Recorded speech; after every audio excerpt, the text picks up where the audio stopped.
তোমার কি কোনো কাজ নেই? শুধু শুধু এখানে জাল ফেলছো? এখানে কোনো মাছই পাবে না।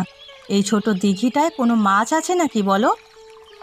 আরে বাবা, এই ছোট দিঘিটায় বড় মাছ না পাই, ছোট মাছ হলেও তো কিছু পাবো, যা রান্না করলে আমাদের দুপুরের খাবার হয়ে যাবে।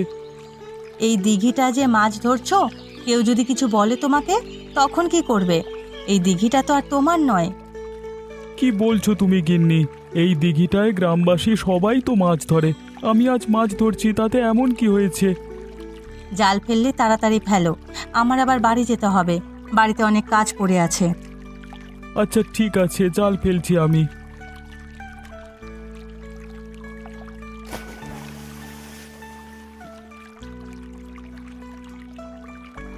দেখেছো গিন্নি, জালে কত বড় একটি কাতলা মাছ উঠে এসেছে। এ তো দেখছি বিশাল বড় কাতলা মাছ। পুরো গ্রামকে ভাগ করে খাওয়ালেও এটা কমবে না। তবে এই কাতলা মাছের খবর পেলে গ্রামে নাকি তুলকালাম কাণ্ড ঘটবে। আরে গিন্নি, তুমি এখন এত কথা বলো না, তাড়াতাড়ি কাতলা মাছ নিয়ে বাড়িতে চলো। এ কি দাদা, তুমি এত বড় মাছ কোত্থেকে পেলে? আমি আজ পর্যন্ত এত বড় মাছ কোনোদিন দেখিনি। আরে আমাদের গ্রামে যে ছোট দিঘিটা আছে না, সেখানেই জাল ফেলেছিলাম। হঠাৎ অনুভব করলাম জালে অনেক ওজনের কিছু একটা বেঁধেছে, তা জাল তুলতেই দেখি বিশাল বড় কাতলা মাছ। তুমি কি বলছো দাদা? অতটুকু ছোট দিঘিতে এত বড় একটি কাতলা মাছ পেলে তুমি? যে আমি কোনোভাবেই বিশ্বাস করতে পারছি না। আমিও সেখানে ছিলাম তোমার দাদার সাথে। প্রথমে আমি নিজের চোখে বিশ্বাস করতে পারিনি, তবে তোমার দাদা যা বলছে একদম সত্যি কথা বলছে। এত বড় মাছ তা ওই ছোট দিঘিটায়? বাহ দাদা, তাহলে তো আমাদের কপাল খুলেই গেল, কি বলো? কপাল খুলেছে কিনা জানি না, তবে বিশাল বড় একটি মাছ খাওয়ার স্বাদ পাওয়া যাবে। আমি আজকে বিক্রি করব না সবাইকে নিয়ে খাবো, সেটাই ভাবছি। তাহলে তো আরো ভালো হয়, সবাইকে নিয়ে মাছ খেতে ভালোই মজা হবে। আমিও তো সেটা ভাবছি। গ্রামবাসী সবাইকে নিয়ে এই মাছটা আমরা রান্না করে খাবো, বেচা বিক্রি করব না এই মাছটা আর কি। বিক্রি করলে অনেক টাকা পাওয়া যেত, তবে তুমি যখন সিদ্ধান্ত নিয়েছো এই মাছ বিক্রি করবে না, গ্রামবাসী সবাই মিলে খাবে, তবে তাতে আমার কোনো আপত্তি নেই। এটাও একটি ভালো কাজ। কাজ বাজ যা আছে সেরে আয়, কালকে সকালে সবাইকে নেমন্তন্ন দেব। আচ্ছা, তাহলে আমি কাজে যাই। কে সুকান্ত, এত তাড়াতাড়ি করে কোথায় যাচ্ছিস? কোত্থেকেই বা ফিরলি? কাজ শেষ করে হরিপ্রসাদ বাবুর বাড়ি থেকে ফিরছিলাম, বাড়িতেই যাচ্ছি। তা শুনলাম তো দাদা নাকি ছোট দিঘি থেকে বিশাল বড় একটা কাতলা মাছ পেয়েছে। এই কাতলা মাছ ভাগাভাগি করতেই বুঝি তড়িঘড়ি করে বাড়িতে ফিরছিস? আমার দাদা যে ছোট দিঘি থেকে কাতলা মাছ পেয়েছে, সেটা তুমি কোত্থেকে জানলে? আকাশে চাঁদ উঠলে সেটা ঢেকে রাখা যায় না ভাই, সবাই দেখতে পায়। তোরা হয়তো ভেবেছিলিস কথাটা লুকিয়ে রেখে বড় কাতলা মাছটি একারাই ভাগ করে নিবি, কিন্তু আমরা সেটা হতে দেব না। হতে দেবে না মানে? কি বলতে চাচ্ছ তুমি? আমাদের ওই কাতলা মাছের ভাগ দে, না হলে তোর ভাইকে জিজ্ঞেস কর কাতলা মাছ বিক্রি করবে কিনা। আমি তো মাছের ব্যবসা করি, শহরে গিয়ে কাতলা মাছটা বিক্রি করে অনেক দাম পাবো, সেখান থেকে না হয় তোদেরও অর্ধেক ভাগ দেব। না না, আমরা এই কাতলা মাছ বিক্রি করব না, সবাইকে নিয়ে এই কাতলা মাছ রান্না করে খাওয়া হবে। অবশ্যই তোদের এই কাতলা মাছ বিক্রি করতে হবে।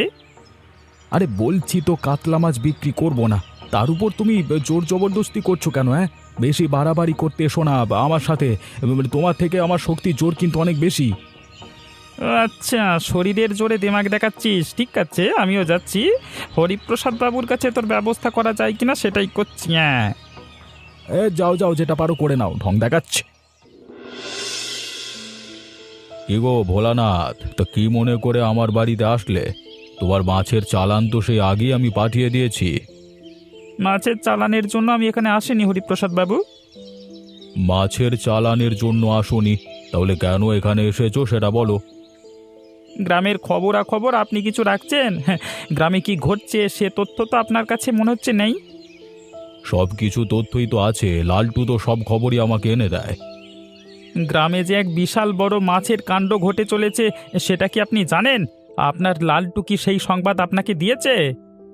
কিরে লালটু, এই খবর এখনো আমার অজানা কেন? আরে আমার তো ভোলানাথের কাছে এ খবর নতুন শুনছি আমি। ইয়ে মানে বাবু ইয়ে গাবে। তোমাকে আর লালটু মানে করতে হবে না। হ্যাঁ, আমি বলছি, গ্রামের ছোট দিঘিতে আপনার কর্মচারী সুকান্তের মানে ভাই রতন একটি বিশাল বড় কাতলা মাছ পেয়েছে নাকি, তো সে মাছ নিজেরা ভাগাভাগি করে নিচ্ছে। আপনি কি ওর কোনো ব্যবস্থা করবেন না? ব্যবস্থা তো করব। রাতে কি আমরা সীমা চুরি করে নিয়ে আসব? তুমি সকালেই সেই মাছ বিক্রি করে দেবে। গ্রামের সেই মাছ বিক্রি করা যাবে না, ধরা পড়ব। আর একটি মাত্র মাছ নিয়ে শহরেও যাওয়া যাবে না, লোকসান হবে। দুদিন আমি মাছটি লুকিয়ে রাখবো, তারপর নিয়ে যাব। আচ্ছা ঠিক আছে, করো তোমার যেটা সুবিধে হয়। এই তবে বাবু, ওই ছোট দিঘিতে যেহেতু একটা মাছ পেয়েছে, নিশ্চয়ই আরও মাছ আছে, সেগুলো ধরতে হবে। এটা ঠিক বলেছিস, একটা মাছ যেহেতু আছে আরও আছে। আগে এটার ব্যবস্থা করি, পরে ওটা দেখা যাবে। রাতে তোরা চলে আসিস। আচ্ছা ঠিক আছে বাবু। কি গো রতনদা, তুমি এখানে এভাবে চিন্তিত হয়ে বসে আছো কেন, একা একা নদীর ঘাটে? সব কিছু নিয়ে বড় চিন্তা হচ্ছে। গ্রামে একটি মাছ নিয়ে যেভাবে তুলকালাম কাণ্ড ঘটে চলেছে, সেসব জেনেও কিভাবে নিশ্চিন্তে বসে থাকবো আমি, বলো? আরে রতনদা, তুমি এত চিন্তা করছো কেন? আমরা সব সময় ন্যায়ের পথে আছি। তুমি যেটা করছো সেটা অবশ্যই ন্যায়সঙ্গত। তুমি একটি মাছ পেয়েছো, একা খেতে নয়, সবাইকে নিয়ে ভাগাভাগি করে খেতে চেয়েছো। তা দুষ্ট লোকেরা যতই তোমার পেছু লাগুক না কেন, তোমার কোনো ক্ষতি করতে পারবে না। হ্যাঁ, আমরা সব সময় তোমার পাশে আছি, বুঝলে? হ্যাঁ দাদা, অমিত যা বলছে একদম সত্যি কথাই বলছে। আমরা ন্যায়ের পক্ষের লোক, অন্যায়ের বিরুদ্ধে। তুমি যেহেতু ন্যায়ের পক্ষে আছো, গ্রামবাসী সবাই ন্যায়ের পক্ষে থাকবে। তুমি শুধু শুধু ওই খারাপ লোকেদের কথা ভেবে চিন্তিত হও না। সাধারণ কোনো লোক থাকলে তাতে আমি চিন্তিত হতাম না, কিন্তু ওনাদের তো অনেক ক্ষমতা। একজন গ্রামের মোড়ল আর অন্যজন হলো গিয়ে ধর্নাঢ্য মাছ ব্যবসায়ী। কিভাবে তাদের সাথে পেরে উঠবো সেটা নিয়েই ভাবছি। আমি তো বললাম দাদা, আমরা তোমার সাথে আছি। যত বড় লোক আসুক না কেন, তোমাকে ছেড়ে পিছু পা হব না। তুমি এসব নিয়ে কোনো চিন্তা করো না, সব কিছু দায়িত্ব আমাদের। তোমাদের কথায় কিছুটা হলেও আশ্বস্ত হলাম। তাহলে আর এখানে বসে থেকো না, যাও বাড়িতে যাও। আচ্ছা ঠিক আছে। এই রতন, এই সারা রাত ধরে মাছ খেয়ে পেট ফুলিয়ে এখন ঘুমিয়ে আছিস? ওরে তাড়াতাড়ি বের হয়ে আয় বলছি, উল্লুক। কি হয়েছে? সকাল সকাল তোমরা এভাবে আমার বাড়ির উঠানে এসে চেঁচামেচি করছো কেন? হ্যাঁ, আর মাছের কথাই বা কি বললে ঠিক বুঝতে পারলাম না, আবার বলো। এই এই গ্রামের সবাইকে ওই বড় মাছ খাওয়াবি বলে এখন নিজেই সেই মাছ খেয়েছিস নাকি বিক্রি করে দিয়েছিস, সেটা বল। কি বলছো তোমরা? আমি তো সে মাছ খাইনি। ভেবেছি আজকে দুপুরে সবার জন্য সেই মাছ রান্না করব। তাহলে সেই মাছ কোথায়? আমার ঘরে রাখা। যাও যাও, তাহলে নিয়ে আসো গিয়ে।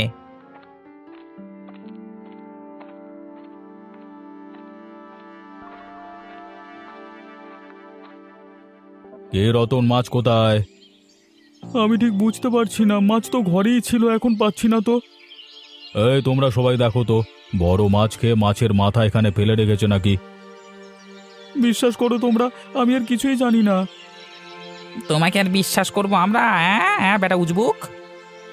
আমাকে বিশ্বাস করতে হবে না, শুধুমাত্র আমাকে একটা সুযোগ দাও, আমি এই সত্যটা বের করে ছাড়বো। আচ্ছা, তোমাকে একটা সুযোগ দেওয়া হলো, তুমি এই সত্য বের করবে, না হলে তোমার বিচার হবে। তোমরা সবাই চলো এখান থেকে। কিরে সুকান্ত, আজকে এত তাড়াতাড়ি কাজ থেকে ফিরে এলি? কাজ শেষ হয়ে গেছে নাকি? তোর শরীর খারাপ করছে নাকি? কি হয়েছে? এমন কিছুই না দাদা। তাহলে চলে আসলি কেন? এমনিতেই তো দেখছিস আমাদের অবস্থা তেমন একটা ভালো নয়। এ সময় কাজ করলে কিছু টাকা পেতাম, তো এভাবে কাজ থেকে ফিরে আসা তো উচিত হয়নি। আমি ইচ্ছে করে কাজ থেকে ফিরে আসিনি দাদা। তাহলে কি হয়েছে? কেন ফিরে এসেছিস? হরিপ্রসাদ বাবু আমাকে কাজ থেকে বিদায় করে দিয়েছেন। তিনি বলেছেন আমাকে নাকি আর কাজে আসতে হবে না, তিনি আমাকে আর কাজে রাখতে পারবেন না। কি বলছিস তুই এসব? শুধু শুধু হরিপ্রসাদ বাবু তোকে কাজ থেকে বের করে দিলেন? তুই কি কোনো অন্যায় কাজ করেছিলিস নাকি? না দাদা, আমি কোনো অন্যায় কাজ করিনি। তিনি বলেছেন আমার মতো চোরেদের নাকি সে কাজে রাখবেন না। কখন কি তার বাড়ি থেকে চুরি করে নিয়ে যায় কে জানে। কিন্তু আমরা তো কিছু চুরি করিনি। তিনি বলেছেন আমরা নাকি গ্রামবাসীর হক মেরে খাচ্ছি। মানে চুরি করে সব একা রেখে দিয়েছি সব কিছু। থাক থাক, ওসব কথায় কান দিস নে। ওপরওয়ালা যেহেতু আছে, সত্যটা একদিন না একদিন বেরিয়ে আসবে। তুই মন খারাপ করিস না ভাই, অন্য কাজের ব্যবস্থা হবে। আচ্ছা ঠিক আছে দাদা, আমি দেখি অন্য কোথাও কাজ পাই কি না। কিরে রতন, তা কি মনে করে আমার বাড়িতে আসলি? এখন কি তুমিও আমাকে চোর বলবে বুড়িমা? তোমার বাড়িতে আসতে বারণ করবে? চলে যাব তোমার বাড়ি থেকে নাকি? আরে আমি কেমন মানুষ সেটা তুই ভালো করেই জানিস, আর তুই কেমন মানুষ সেটা আমিও ভালো করে জানি। তুই যে কোনো মাছ চুরি করে খাসনি বা বিক্রি করিসনি সেটা আমি ভালোভাবেই জানি। কেন এসেছিস সেটাই জানতে চাচ্ছি। বুড়িমা, তুমি তো আমাকে সবসময় সাহায্য করো, এবারও তুমি আমাকে একটু সাহায্য করো না গো। তুমি আমাকে একটু সাহায্য করলে সত্যটা উন্মোচন করতে পারবো আমি। আমি কি সাহায্য করতে পারি তুই বল, আমি সব রকম সাহায্য করতে প্রস্তুত। তুমি জানো আমি তো একটি বড় বিপদে পড়েছি। এই বিপদ থেকে আমাকে বাঁচার একটি উপায় বলে দাও, কিভাবে আমি সত্যটা বের করে নিয়ে আসতে পারি সবার সামনে। তুই একটা কাজ করতে পারিস। কি কাজ করতে পারি বলো বুড়িমা? যারা তোর বাড়ি থেকে মাছ চুরি করেছে এবং তোর নামে বদনাম ছড়িয়েছে, তারা নিশ্চয়ই জানে তুই ওই ছোট দিঘি থেকে এই বড় মাছটা পেয়েছিস। আমার মতে তারা অবশ্য সেই দিঘিতে মাছ ধরার লোভে আবারও যাবে। তুই লোকজন নিয়ে রাতে সেখানে পাহারা দিবি। ওরা যখনই চুরি করতে আসবে ধরে ফেলবি, সত্য উন্মোচন হবে। কবে আসবে সেটা কিভাবে বুঝবো? কবে আসবে বা আসবে কিনা সেটা আমি জানি না। আমি তোকে একটা বুদ্ধি দিলাম মাত্র। কিছুদিন পাহারা দিয়ে দেখ, কাজে লাগতে পারে। তোমাকে ধন্যবাদ বুড়িমা, আমি তাহলে গেলাম। সবাইকে ব্যাপারটা জানাতে হবে। হরিপ্রসাদ বাবুর আর খেয়ে দেয়ে কোনো কাজ নেই। ভোলানাথকে নিয়ে কি কাজে যে গেছে কে জানে। আমাকে নিয়ে যাবে না, আমাকে পাঠিয়েছে মানে ওই চুরি করবার জন্য মাছ। তিনি গিয়েছিলেন ভোলানাথকে নিয়ে। হ্যাঁ, এখন আমি একা কিভাবে যে কি করি ভয় লাগছে। দূর কলা, যাই হোক গিয়ে জাল ফেলি।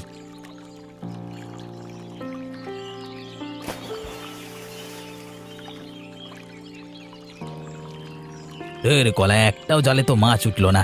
তাহলে কি এই দিঘিটার কোনো মাছ টাছ নেই নাকি? তো মাছ বুঝি পেলে না লালটুদা? না পেলে সমস্যা নেই, অন্য পুকুর থেকে বড় মাছ এনে তোমাকে দিচ্ছি, যেন হরিপ্রসাদ বাবু তোমাকে বকতে না পারে। কি তোমরা সবাই মানে এখানে কি করছো? মানে এখানে কি মজা মারতে এসছো? কিছুই করছি না গো, তোমাদের জন্য অপেক্ষা করছিলাম। তা তো দেখছি তোমরা সবাই আসলে না, তুমি একাই আসলে এখানে। তা বাকি সবাই কোথায়? আমি কিচ্ছু করিনি, তোমরা আমাকে ক্ষমা করে দাও। আমাকে হরিপ্রসাদ বাবু এবং ভোলানাথ পাঠিয়েছে। তোমার হরিপ্রসাদ বাবু এবং ভোলানাথ কোথায়? আমি কিছু জানি না, আমাকে এখানে পাঠিয়ে তারা যেন কোথায় কাজে গেছে। আমাকে ক্ষমা করে দাও। যে মাছ আমার বাড়ি থেকে চুরি করেছিস সেই মাছ কোথায় বের করে দে, তাহলে তোকে কিছু করব না, ক্ষমা করে দেব। আমার সাথে চলো, আমি সেই মাছ বের করে দিচ্ছি। ভোলানাথ না একটি জায়গায় গ্রামের মধ্যে সেই মাছ লুকিয়ে রেখেছে, দুদিন পরে শহরে নিয়ে যে বিক্রি করবে বলে। চল চল, আমাদের নিয়ে চল। ওই দেখো তোমরা সবাই, একটা চোর এটা যাচ্ছে আমাদের এই পথ দিয়ে। এই সেই চোর না, সালা একটা চোর। আরে ও চোর নাকি? ও হলো চোরেদের সাগরে। ওকে দিয়ে ওর মনিষরা চুরি করায়, সেজন্য হয়তো 2 পয়সা পেতেও পারে। আবার মাঝে মাঝে না পেয়ে লাথি উষ্টা খায়। তোমরা এইভাবে আমাকে অপমান করো না গো। ওগো, আমাকে নিয়ে হাসি ঠাট্টা করো না, খেসা মেরো না। আমি তো তোমাদের সবার কাছে ক্ষমা চেয়েছি। আমি তো পয়সার জন্য ওদের সাথে কাজ করি। পেটের দায়ে সংসার চালাতে এসব করতে হয়। আমাকে না হলে মানে কোনো এক সময় এসব খারাপ কাজের সাথে মানে কোনোদিন জড়িত হতাম না আমি। গতকাল রাতেই কিন্তু আমি তোমাদের সকল সত্যটা বলেছি এবং মাছও বের করে দিয়েছি। দুনিয়ায় কাজের কি অভাব পড়েছে নাকি যে চোরেদের সাথে থাকতে হবে? তা তোর সেই মনিব জোচ্চররা কোথায়? তাদের কি কোনো দেখা পেলি? না না, আমি সেখানেই গিয়েছিলাম, তাদের কোনো দেখা পাইনি। তাদের যদি কোনো দেখা পাই তাহলে তোমাদের কাছে বলবো। আমরা দুপুরে ছোট দিঘির সেই বড় রুই মাছ দিয়ে গ্রামের ভোজের আয়োজন করছি, যদি খেতে চাস সেখানে চলে আসিস। আচ্ছা ঠিক আছে, তা তা দেখবো পরে। এখন আমি যাই। হ্যাঁ,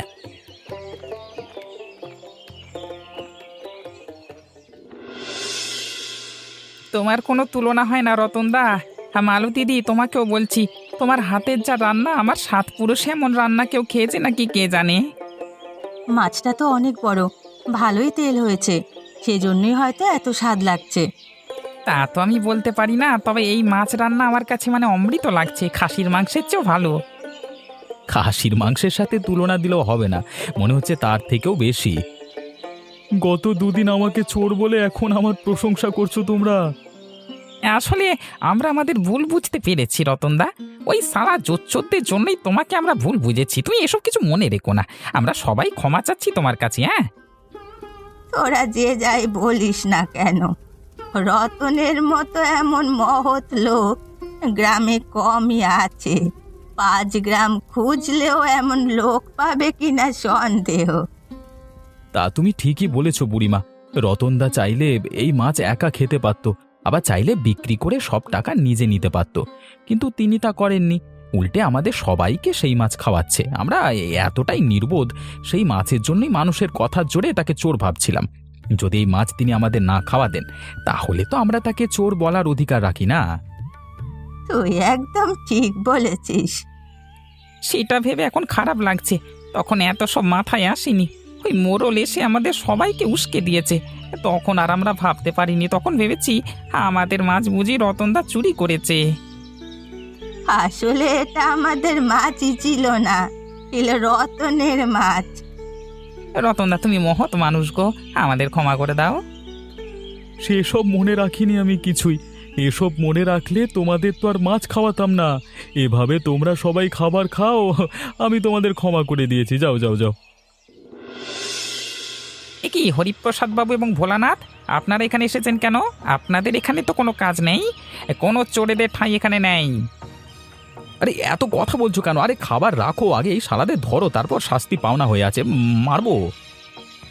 আরে খাবার রেখে উঠো না তোমরা, তোমাদের মতো খাবার খাও তোমরা, বাকিটা আমি দেখছি। আপনারা এখানে এসেছেন কেন হরিপ্রসাদ বাবু?